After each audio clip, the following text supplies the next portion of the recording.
미약한 시작, 창대한 나중 이렇게 제목을 좀 잡아 보았는데요. 욥기는 총 42장이고요. 구절이 몇 구절이나 나오나 좀 살펴봤더니 1070절이에요. 42장 그리고 1070절로 구성된 게 욥기 말씀입니다. 그런데 이 1070절 가운데 욥기 하면 단연코 가장 유명한 구절은 이 구절임에 분명합니다. 자, 자막을 보시죠. 욥기 8장 7절 같이 읽읍시다. 내 시작은 미약하였으나 내 나중은 심히 창대하리라. 옛날 이제 어르신들 목사님이 이 구절 가지고 축복의 말씀, 희망의 말씀으로 참 많이 전하셨어요. 자, 7절 이 한 절만 보면 이건 뭐 얼마나 좋습니까? 완전 그림 언어잖아요. 말 그대로 뭐 부연 설명이 필요 없습니다. 네 시작은 보잘것없고 미약하지만 네 나중은 심히 창대할 거야. 그래서 개업 예배 때 뭐 딱이잖아요. 뭐 누구나 다 할렐루야죠. 이렇게 처음 시작 뭐 어디나 마찬가지 아닙니까? 뭐 저희 교도 마찬가지죠. 미약하게 시작했지만 네 나중은 심히 창대하게 될 거야. 뭐 이 말씀은 너무나 힘이 되고 축복이 되는 말씀임에 분명합니다. 그러나 이제 시간이 흐르고 또한 성경을 바라보는 소위 눈들이 관점들이 점점 깊어지면서 옛날 옛적 어르신들이 어르신 목사님들이 하셨던 이 말씀이 의미로는 분명히 압니다. 무슨 마음인지 다 알아요. 그래서 우리가 받은 거죠. 하지만 성경의 전후 문맥과 또한 성경의 흐름에서 볼 때, 아, 그런 의미가 아니었구나라는 것을 이제 알게 된 거죠. 이 7절의 말씀은 축복의 말씀 또는 희망의 말씀이 아니라 실은 뭐예요? 얼마나 어리석고 잘못된 것인가를 질책하고 책망하는 말씀이죠. 완전 반대의 말씀이란 말이죠. 여러분, 이걸 어떻게 알 수 있느냐? 제가 우리 교회 이렇게 큐티를 엄청 강조하는 교회인데요. 단지 그냥 그날 있는 말씀을 묵상하는 것도 너무 좋은데 제가 좀 더 많이 바라는 것은 그리고 저의 설교를 이렇게 보시면 제가 좀 원하는 바가 있는데요. 그 가운데 하나는 뭐냐면 좀 성경을 보는 눈을 저의 이러한 설교를 통해서라도 좀 성도님들에게 소위 좀 키우고 싶다. 그래서 제 설교 스타일을 이제 아시잖아요. 엄청 뜯어보거든요. 막 이래 봤다가 저렇게 봤다가 하는 게 물론 저의 뭐 애씀이기도 하지만 더 나아가 아주 극단적으로 말을 하면 목회자는 분명 헬퍼임에는 분명합니다. 하지만 목회자가 없다 할지라도 하나님과 나와의 일대일의 관계 속에서 하나님은 성경을 통해 우리에게 말씀하시는데 그 말씀이 정말 내 삶 가운데 어떻게 적용되고 해석되어질 수 있는가에 대한 눈을 저는 꼭 좀 이렇게 함께 좀 키워드리고 싶다. 물론 저도 다는 아니에요. 그럼에도 불구하고 저의 이러한 좀 몸부림들이 꼭 여러분들에게 팁이 되었으면 좋겠습니다. 그래서 그런 류의 설교를 제가 의도적으로 꽤 많이 하는데 오늘 서론도 이 부분을 좀 나누려고 해요. 자, 보세요. 한 구절만 떼어놓고 보면 이게 이단하고 똑같아요. 이단 요놈들이 자기의 나름대로의 교리를 딱딱딱 맞추기 위해서 요기 뗐다가 조기 뗐다가 막 꽤 맞추기를 한단 말이죠. 그런데 자, 이 구절 전후 문맥을 한번 보시면 자, 자막을 한번 띄워 주시죠. 8장 1, 2절은 이렇게 시작하거든요. 수아 사람 빌닷이 대답하여 이르되 네가 어느 때까지 이런 말을 하겠으며 어느 때까지 네 입의 말이 거센 바람과 같겠는가. 자, 이러면서 욥의 친구 이제 이 수아 사람 빌닷이 막 쏘아 붙여요. 어, 쏘아 붙입니다. 도대체 언제까지 이런 헛된 말을 하겠느냐? 야, 정신 차려야 돼. 막 쏘아 붙인단 말이죠. 그러면서 3절과 4절을 띄워 주시죠. 하나님이 어찌 정의를 굽게 하시겠으며 전능하신 이가 어찌 공의를 굽게 하시겠는가? 네 자녀들이 주께 죄를 지었으므로 주께서 그들을 그 죄에 버려 두셨다. 이게 뭡니까? 인과응보. 인과관계 속에 이 친구들이 계속 지금 욥을 쏘아 붙이고 있는 거죠. 네 좀 세게 얘기할게요. 네 자식 새끼들이 죄를 져서 이 모양 이 꼴 당한 거 아니냐? 왜 딴소리하고 자빠지고 있어? 이러는 거예요. 지금 이런 뉘앙스거든요. 그러면서 이러한 일들이 벌어진 것 아니냐. 자, 이런 거죠. 자, 보세요. 분위기를 그냥 보세요. 분위기. 전체적으로 흘러가는 분위기가 좀 쉬운 말로 좋은 분위기가 절대 아니잖아요. 어떤 분위기입니까? "똑바로 살아라. 이딴 식으로 살면 너 큰일 나." 아니, "너 이딴 식으로 살았기 때문에 지금 벌 받는 거야." 이런 분위기잖아요. 어. 자, 그런 가운데 오늘 본문 7 절이 나오는 거죠. "네 시작은 미약하였으나 네 나중은 심히 창대하리라." 그럼 이제 무슨 뜻이 되겠습니까? 전후 문맥상 이런 의미가 되겠죠. 지금의 네 죄는 보잘것없어 보이지만 너 이딴 식으로 그냥 내버려 두면 나중에는 걷잡을 수 없이 창대해져서 너 끝장이야. 이런 뜻이에요. 그러니까 절대 축복의 말씀, 희망의 말씀이 아니라 저주의 말씀, 책망의 말씀, 아주 따가운 질책의 말씀으로 이 친구가 막 욥을 사지로 몰아넣고 있단 말이죠. 여러분, 성경을 볼 때 이처럼 전후 문맥이 무엇인지 우리는 신학자가 아닙니다. 뭐 설교하실 것 아니잖아요. 그렇기 때문에 세세하게는 모른다 할지라도 전체적인 흐름을 보는 눈을 날마다 이렇게 좀 큐티를 하면서 좀 그런 걸 좀 감지하면서 보시면 우리가 그러니까 엉뚱하게 알고 있는 구절들이 '아, 이렇게 잘못된 거구나.'라는 것을 알 수 있단 말이죠. 제가 이 부분을 묵상하다가 자막을 한번 보십시오. 가장 이런 식으로 잘못 사용되어지고 있는 대표적인 구절이 요거거든요. 다 아시는 말씀이에요. 자, 이거 한번 우선 같이 읽으시죠. 시작. 볼지어다 내가 문 밖에 서서 두드리노니 누구든지 내 음성을 듣고 문을 열면 내가 그에게로 들어가 그와 더불어 먹고 그는 나와 더불어 먹으리라. 자, 이 구절 어디서 많이 보셨어요? 언제 많이 사용하세요? 전도할 때. 시중에 나오는 전도지 보면 이 구절 꽤 많이 인용되어져 있어요. 자, 이 구절을 보면 어떠냐? 지금 당신의 그 마음의 문을 예수님께서 두드리고 계십니다.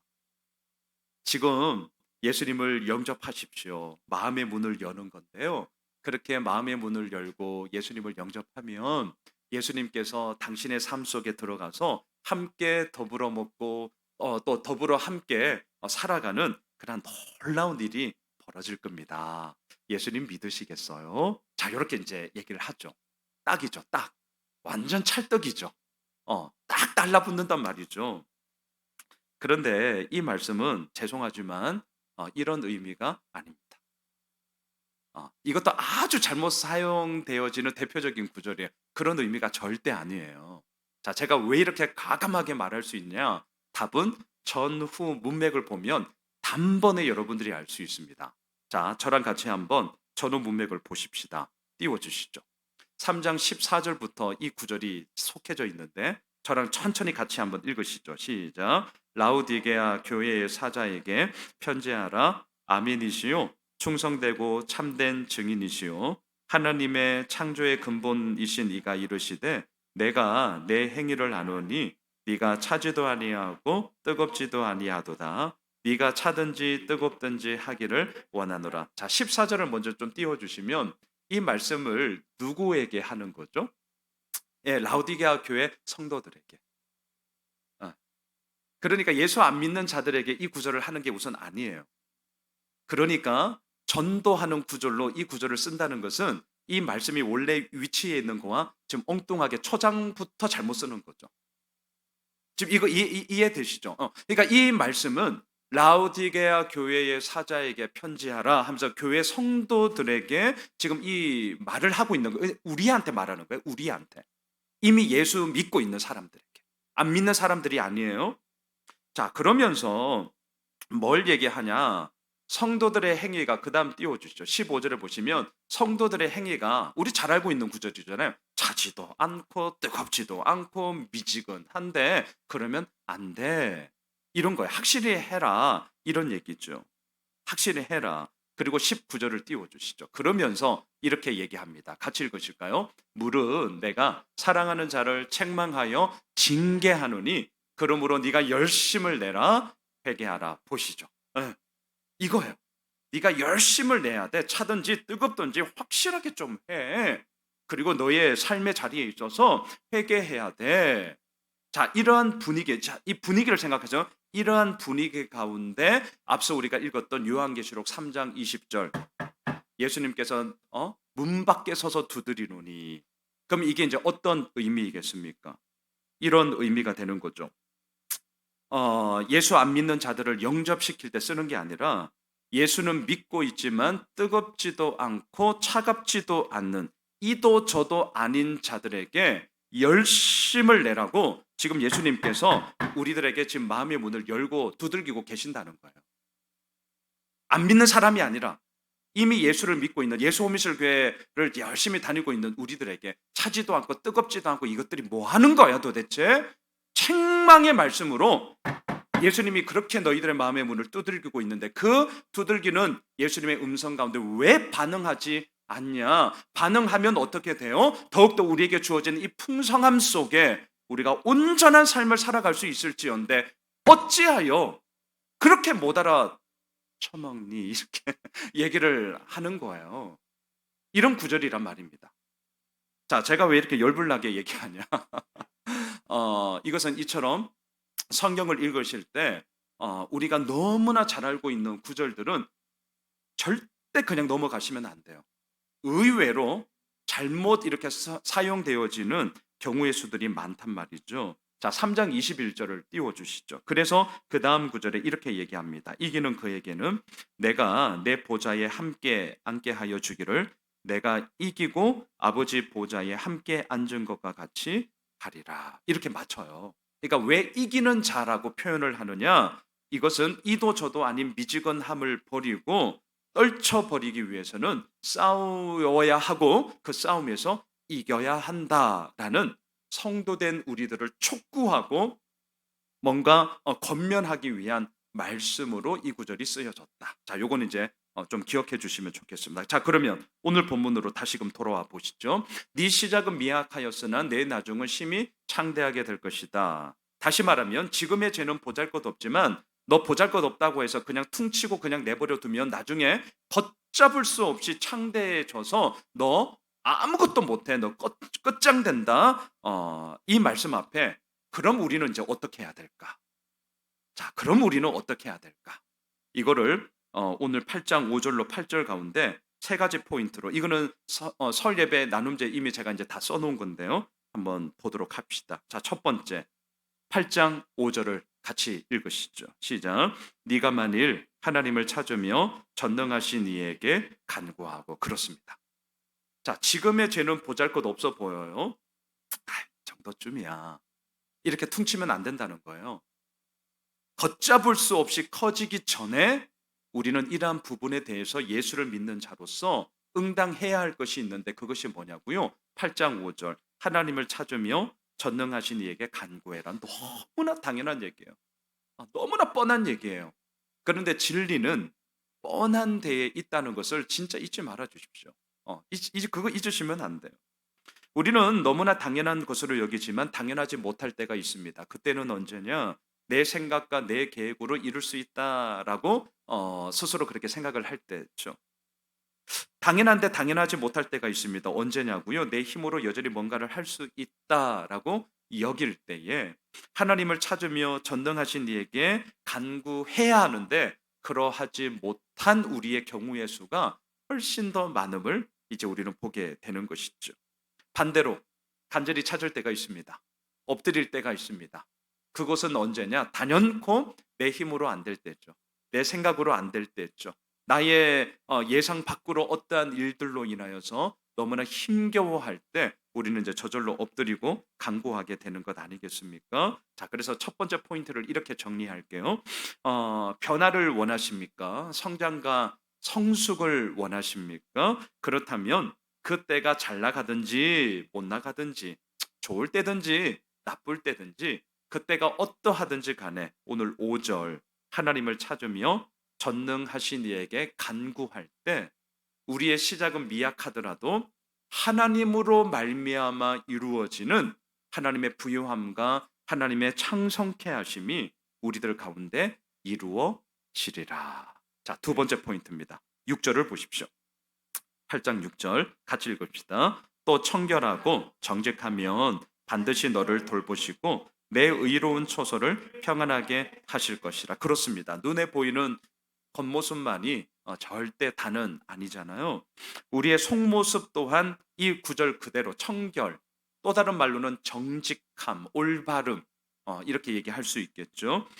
이러한 속모습으로 우리가 나아가야 되는데요. 여러분, 청결하고 정직하면 이 단어들을 생각할 때 저는 디모데후서 2장에 나오는 사도 바울의 그 얘기를 늘 좀 생각합니다. 이런 겁니다. 금그릇, 은그릇, 나무그릇, 질그릇이 있다.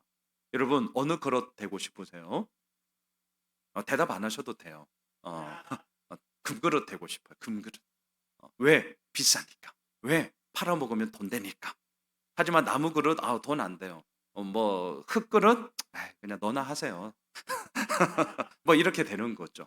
자, 세상의 관점에서는 금그릇, 은그릇, 소위 팔아도 뭔가 올 수 있는 가치를 얻을 수 있는 것에 온통 마음을 쏟는단 말이죠. 그런데 우리가 이미 뭐 금수저니 흙수저니 이제 이런 얘기들은 뭐 이미 수십 년 전부터 이루어지고 있는데, 성경적인 관점으로 볼 때 이 구절에서 사도 바울이 얘기하는 거 아시잖아요. 하나님은 무슨 그릇을 쓰느냐? 금그릇도 아니고 은그릇도 아니고 나무그릇도 아니고 흙그릇도 아니고 깨끗한 그릇을 쓰신다. 야, 이거 진짜 어마어마한 말씀이죠. 금그릇인데 깨끗하지 않으면 하나님은 쓰지 않으셔요. 반대로, 그러면 나무 그릇이라고 다 쓰냐? 아닙니다. 나무 그릇인데 더러운 그릇이면 안 써요. 반대로 금그릇인데 깨끗한 그릇 있습니다. 있어요. 정말 멋진 크리스찬들 많습니다. 세상에서도 진짜 영향력 있고요. 그런데 정말 하나님이 보시기에도 온전함을 살아가기 위해서 몸부림치는 분들을 계시더라고요. 금그릇인데 깨끗한 그릇이에요. 하나님 어마어마하게 쓰죠. 반대로 흙그릇이에요, 나무 그릇이에요, 세상에서는 뭐야 이럴지 몰라도 그 자리에서 깨끗함을 가지고 나아가는 분들이 있습니다. 그분들 역시 하나님이 동일하게 당신의 일을 행하시는 도구로 쓰신다는 거죠. 바로 그겁니다. 청결하고 정직하면 하나님은 반드시, 이 단어 너무 멋지지 않아요? 다른 여지가 없다는 거예요. 반드시 너를 돌보시고 너의 의로운 처소를 평안하게 하실 것이다. 그렇습니다.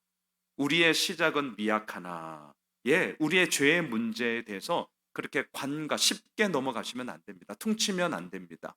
이것에 대해서 하나님으로 말미암아 이루어지는 그 이끄심이 어디에 있는지를 주의 깊게 볼 때, 그것은 뭐냐고요? 청결하고 정직함 속에 나아갈 때 하나님으로 말미암아 이루어지는 진정한 창대함이 우리의 인생 가운데 이루어지더라. 자, 세 번째입니다. 8절을 한번 보시죠. 8절 같이 읽읍시다. 청하건대 너는 옛시대 사람에게 물으며 조상들이 터득한 일을 배울지어다. 묻고 배워야 합니다. 너무나 당연한 얘기입니다. 어, 제가 왕왕 말씀드리잖아요. 나이가 들수록 사라지는 게 있는데 물음표입니다. 이게 확실해요. 물음표입니다. 이미 저도 이 여지가 너무나 많습니다. 마침표가 온통 많죠. 왜? 뭔가를 결정해야 되고 뭔가를 선택해야 되고, 여하튼 간에 그 길 붙잡은 것을 가지고 계속해서 해 나가야 되는 나이대가, 뭐 오늘 수요 저녁 예배 대부분의 우리 성도님들의 나이대죠. 그럼에도 불구하고 오늘 이 8절, 오히려 그렇기 때문에 물으며 또한 조상들이 터득한 일을 배워라. 물음과 배움의 이야기가 우리들 가운데는 끊임없이 이어져야 합니다. 마침표가 많이 찍히는 게 맞아요. 저에게도 마침표가 훨씬 더 많습니다. 물음표가 잘 안 나와요, 때로는. 근데 마침표는 기가 막히게 여하튼 틀렸다 할지라도 때로는 이걸 찍어야 되기 때문에, 결정을 해야 되기 때문에 그렇게 하는 게 훨씬 더 많거든요. 그렇기 때문에 우리들의 삶이 이러하다면 더더욱 이 8절 말씀, 옛시대 사람에게 물으며 또한 조상들이 터득한 일을 배워라. 이게 우리들에게 너무나 중요한 것이죠. 제가 왕왕 신앙의 3요소 늘 얘기합니다. 물음, 들음, 따름입니다. 이게 신앙이에요. 하나님께 물어야 됩니다. 오늘 말씀을 인용한다면 옛 선배들에게, 아니면 믿음의 동력자들에게, 이렇게 믿음의 가족들에게 물어야 하죠. 그렇게 물음이 있을 때에 우리의 마음속에 다른 이들을 향한 들음의 모습들이 생깁니다. 그러니까 이걸 거꾸로 한번 생각해 보세요. 왜 내가 저 사람의 이야기를 경청하지 않을까? 왜 저 사람의 얘기에 대해서 그냥 듣는 척하지 내 마음 가운데 새겨지지 않고 그냥 흘러갈까? 남들은 모르거든요. 근데 나는 알거든요. 이유는 간단합니다. 그 사람에 대한 물음이 없기 때문에. 그래서 관계가 소원해지는 거죠. 어. 그러니까 그 사람에 대해서 내가 물음을 가지고, 또한 성경도 마찬가지예요. 이 성경에 대해서 내가 물음을 가지고 접근해 나아갈 때에 이렇게 저를 통해서 또는 다른 분들을 통해서 들려지는 이러한 이야기가 내 가운데 들음으로 들어오게 되고요. 그리고 그 물음과 들음의 이야기가 선순환될 때 결국 따름의 이야기로 우리들의 삶이 이렇게 균형 잡아진다는 것이죠.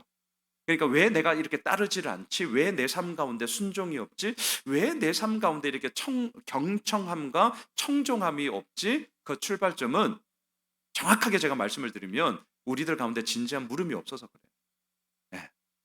예. 내가 물음이 없으니까 아무리 상대방이 뭘 줘도 이제 못 받는 거죠. 아니, 안 받는 거죠. 이제 그렇게 된단 말이죠. 말씀을 정리하겠습니다. 자, 2024년 한 해가 오늘 이 말씀처럼 미약한 시작입니까?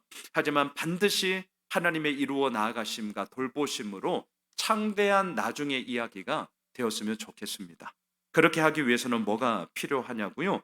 첫 번째, 하나님을 날마다 찾고 간구해라. 너무나 당연한 얘기죠. 두 번째, 순결하고 정직함으로, 청결함으로 하나님 앞에 서라. 세 번째, 물음과 들음과 따름의 이야기, 배움의 이야기가 우리들 가운데 무수히 이루어질 때에 하나님으로 말미암아 이루어지는 진정한 창대함의 이야기가 우리의 삶의 결론으로 맺어질 것이다. 자, 이제 설날 예배할 때 다 했으니까 기억하시고 그렇게 말씀 나누세요. 바라기는 미약한 시작, 하지만 하나님으로 말미암아 이루어지는 창대한 나중의 이야기가 예수 믿는 우리들의 결론이 되는 줄 믿습니다. 우리 이 시간 함께